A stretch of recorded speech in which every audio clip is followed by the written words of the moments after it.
Hey, what's up everybody? I'm Phil, and today I'm going to be reviewing Blade Runner Blackout 2022, the much anticipated sequel to Blade Runner. If you guys didn't guess, I'm a huge fan of Watanabe. I love Cowboy Bebop. I actually love Terror in Resonance. A lot of people thought that was a little bit controversial, but I actually happen to love the story and the themes in it. So let's get right into Blade Runner. Blade Runner Blackout 2022. What is it?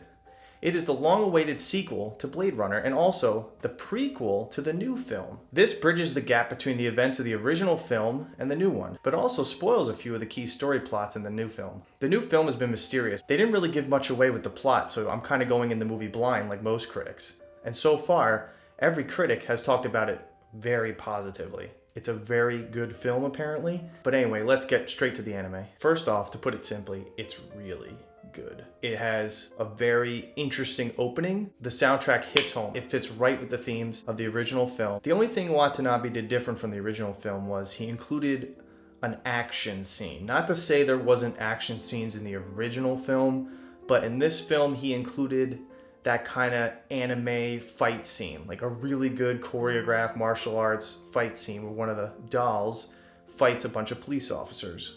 The pacing is exceptional. In the very short runtime of only 15 minutes, they tell more story than most animes I've seen in 5 episodes. They introduce 2 new characters, both of which are replicants, and they stick to the same themes as the original film. It's very similar to what Watanabe did in Cowboy Bebop, where the main protagonist, Spike, has 2 different eyes. One is robotic, and he says that he sees the past in one eye and the present in another, and he doesn't know which reality he's living in. He has a very twisted view of reality. Whereas in Blade Runner, the replicants are trying to find their own humanity in their own way. And they hold on to things, tangible things.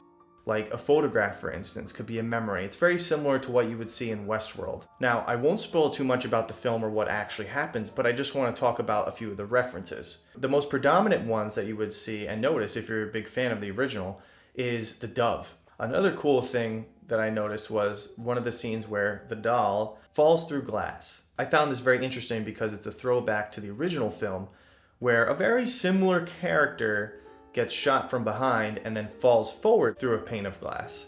The story was great, the pacing was super fast, but it told me enough about these characters to care about them.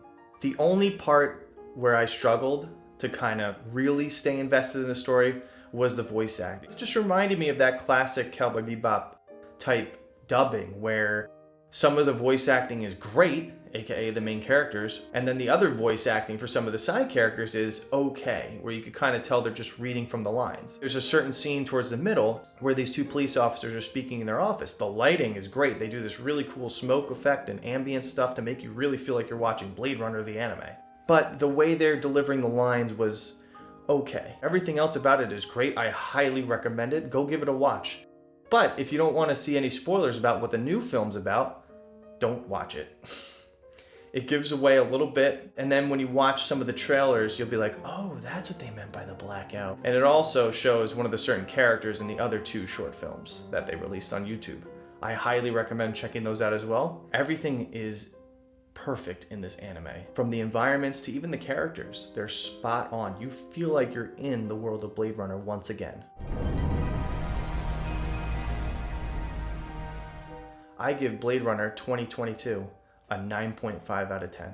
The only reason I wouldn't give it a perfect score is because sometimes with the dubs it's a little tricky and they don't really do too much of a good job with some side characters and other certain voices, and then you tend to think, oh wow, it's that voice or it's that guy, and it kind of takes you away. The main characters, like I said, were all great, but that was it. And once again, I'm just nitpicking a little bit, but the anime is absolutely incredible.